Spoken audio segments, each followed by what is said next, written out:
The radiator in my new apartment had been broken since October, and my landlord had stopped answering texts sometime around Halloween. That's how I ended up posting on a community board at the Carlton Street Library on a Tuesday afternoon in February, standing in my coat because the library was somehow colder than outside, writing my phone number on little tear-off strips at the bottom of a handmade flyer. Room wanted. Quiet, employed, non-smoker. References available. 3 people responded. One wanted me to pay, first and last, plus a damage deposit that would have cleaned out my savings account entirely. One showed me a basement unit on Roby Street, where the ceiling had a brown water stain shaped like a map of Nova Scotia. The third was a woman named Adelaide Marsh, and she responded to my flyer with a voice message, not a text, which I thought was unusual enough that I almost didn't call back. She said there was a spare room in her house near the north end. She said utilities were included. She said she had one condition, and she'd explain it in person. I called back. The house was a narrow 2-story on Agricola, one of those old Halifax row houses with the wooden siding, painted a dark green that had started to chip at the corners. Adelaide answered the door before I knocked. She'd been watching from the front window. I saw the curtain shift as I came up the steps. She was maybe 32, 33. Dark hair pulled back, a gray wool sweater, the kind of practical calm that some people wear like a second skin. She looked at me in the way people do when they're deciding something quickly, and then she stepped back to let me in without saying hello first. The house was clean. That was the first thing I noticed.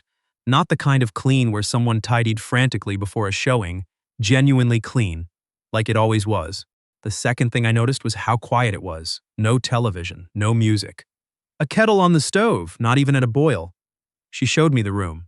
It was small at the top of the stairs, with a single window that looked out over someone's backyard fence and the skeletal branches of an elm tree.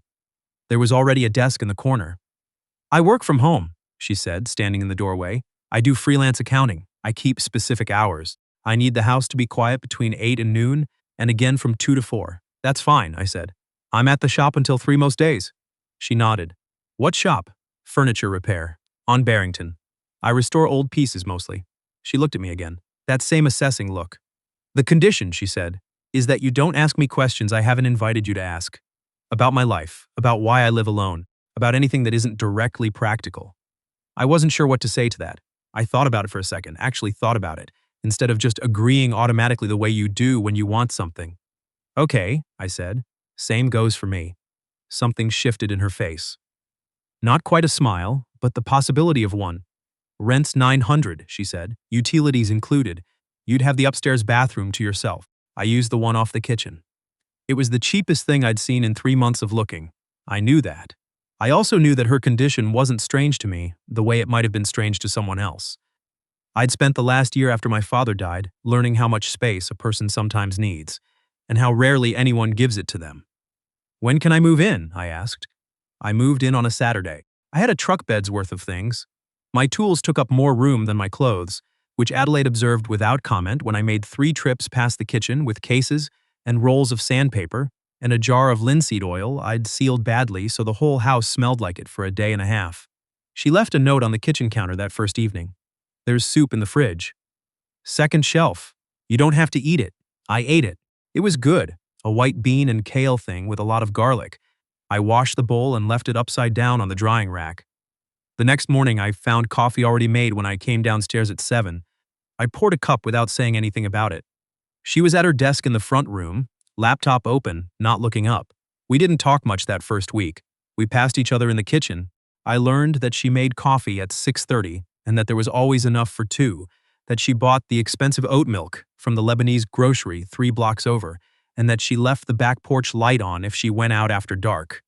Some kind of habit, I guessed, not a signal for me. On Thursday, she was standing at the counter when I got home, reading something on her phone with a slight frown, and she said without looking up, "There's a leak under the bathroom sink upstairs. Started this morning." I went up and looked at it. The P-trap fitting was corroded. Old house, original plumbing in places, the kind of thing that goes eventually. I had the tools. I went to the hardware store on Gottingen and came back with a replacement fitting and had it done in 40 minutes. She was in the hallway when I came downstairs. "You didn't have to do that." "I know," I said. "It wasn't complicated." She looked at the wrench in my hand. "I would have called someone." "It would have been $200, I said. "I have $200, she said. And it wasn't defensive, just fact. I know, I said again. There was a pause. She turned back toward the front room and then stopped. Thank you, she said, to the wall slightly more than to me. For doing it. Sure, I said. I started to understand Adelaide Marsh in pieces, the way you understand an old piece of furniture, not by asking what it is, but by looking at where the wood has worn, where someone tried to fix it and didn't quite get it right, where the original maker left their marks. She had a sister who called on Sunday evenings. I could hear Adelaide's voice from upstairs. Quieter than her regular voice, more careful, like she was choosing each word the way you choose your footing on ice. The calls lasted exactly as long as they lasted, and when they ended, Adelaide would sometimes go for a walk even if it was cold, and she'd come back and make tea and the house would go quiet again. She had been somewhere else before this, that was clear. The furniture in the front room was mismatched in the way that happens when someone starts over. Not curated eclecticism, but the practical result of keeping only what you could carry. A good lamp. A bookshelf that was actually nice, solid oak, looked handmade. The couch was from a thrift shop, the kind with the rough plaid upholstery they sold in the 90s. I didn't ask. She didn't offer. What she did was leave space. Specifically, deliberately. If I was in the kitchen, she'd wait. If I was on the phone near the front door, she'd take a different route to the back. At first, I thought it was about needing the house to feel hers, which I understood. But after the second week, I started to think it was something else, like she'd learned that proximity to people came with costs she was still calculating. One night in March, I was at the kitchen table with a piece of walnut I was refinishing for a client, grain filler drying before the first coat, and Adelaide came in to get water. She stopped when she saw the wood. "What is it?" she asked. "Blanket chest. 1880s, I think. Someone painted it over in the 70s.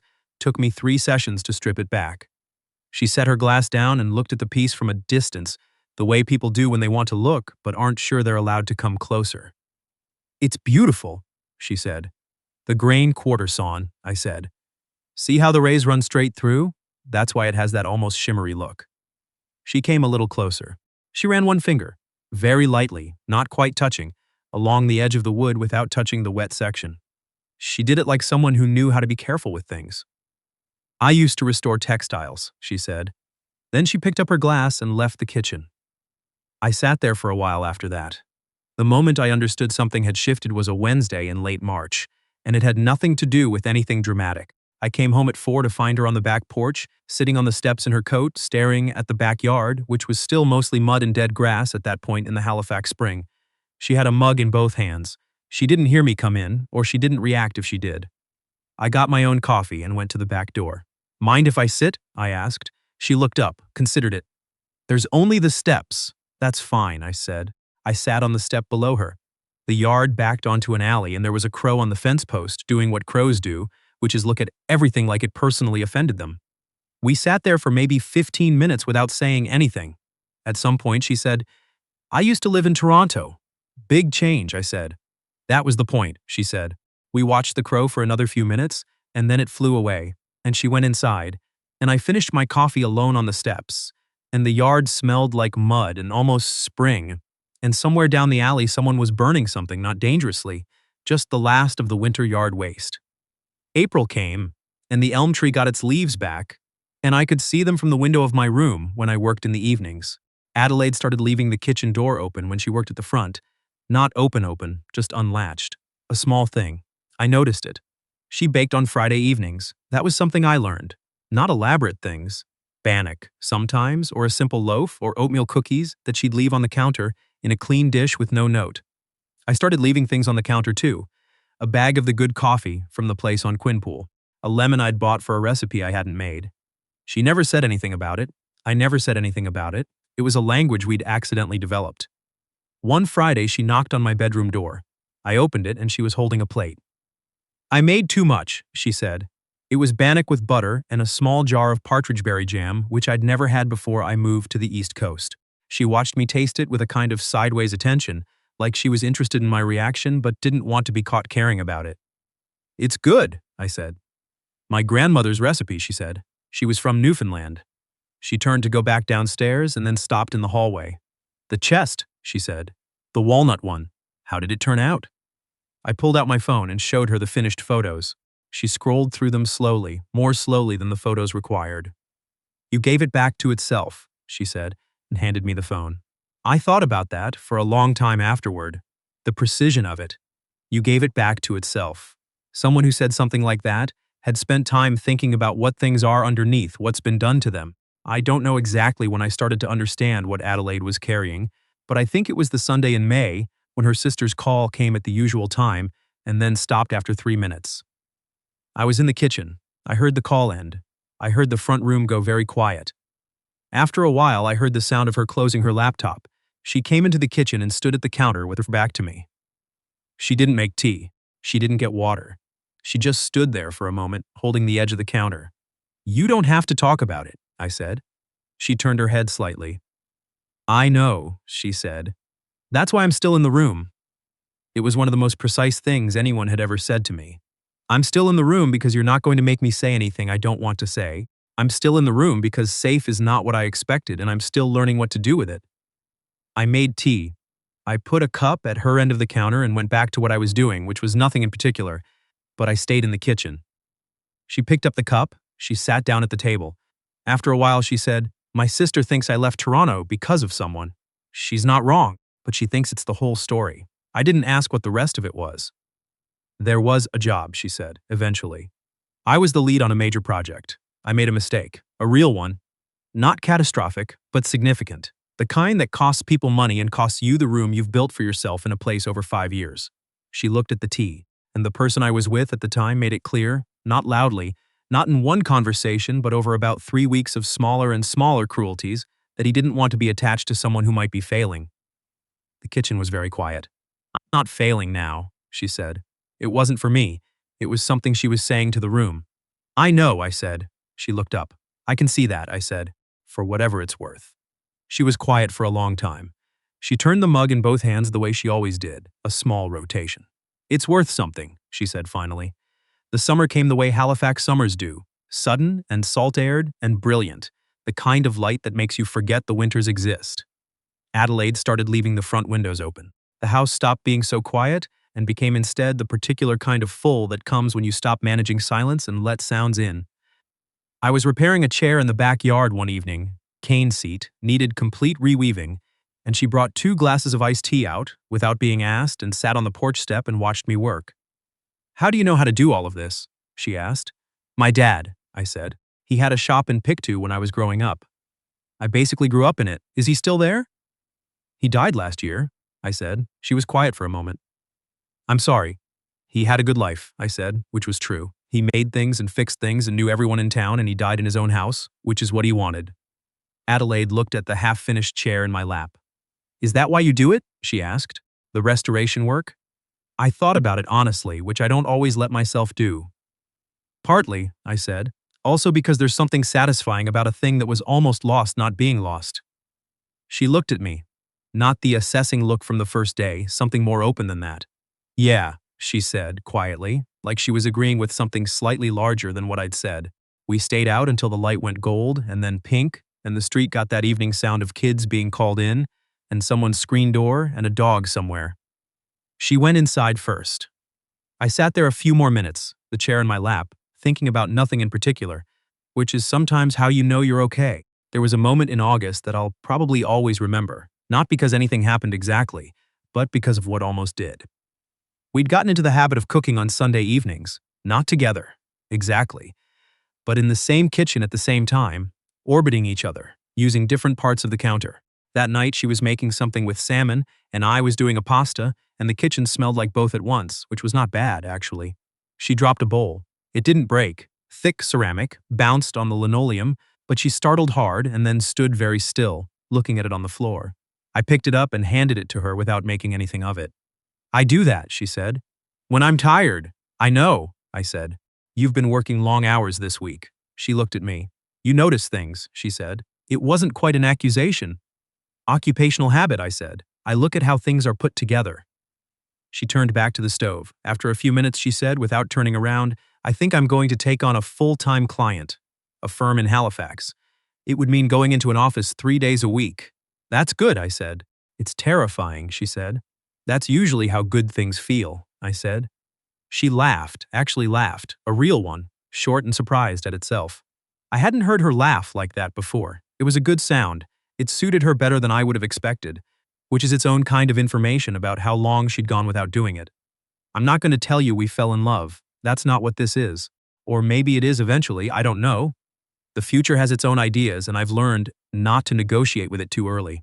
What I can tell you is that in September, Adelaide Marsh came home from her third week at the new job and put her bag down in the hallway and came into the kitchen where I was eating cereal at 6 p.m.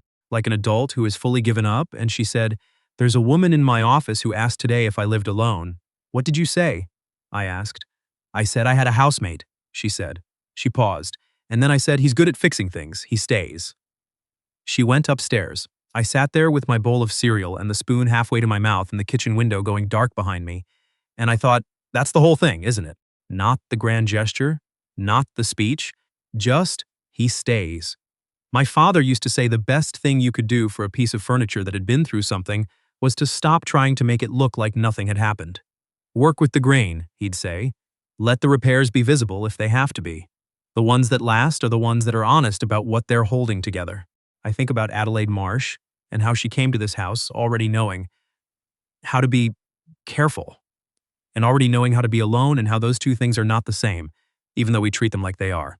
I think about the fact that the elm outside my window dropped its leaves again this October, same as last year, and it'll get them back in the spring, same as last year. And that is not a metaphor so much as it is just true. Some things return because returning is what they do. She still makes bannock on Fridays. I still leave coffee things on the counter. The back porch light still comes on when one of us goes out after dark, and now neither of us can remember which one of us started it. That seems right. That seems like enough. That seems, if I'm being honest, like exactly what I didn't know I was looking for when I stood in a library in February, writing my phone number on little strips of paper at the bottom of a flyer, in a coat that wasn't quite warm enough, in a city that was still teaching me its name.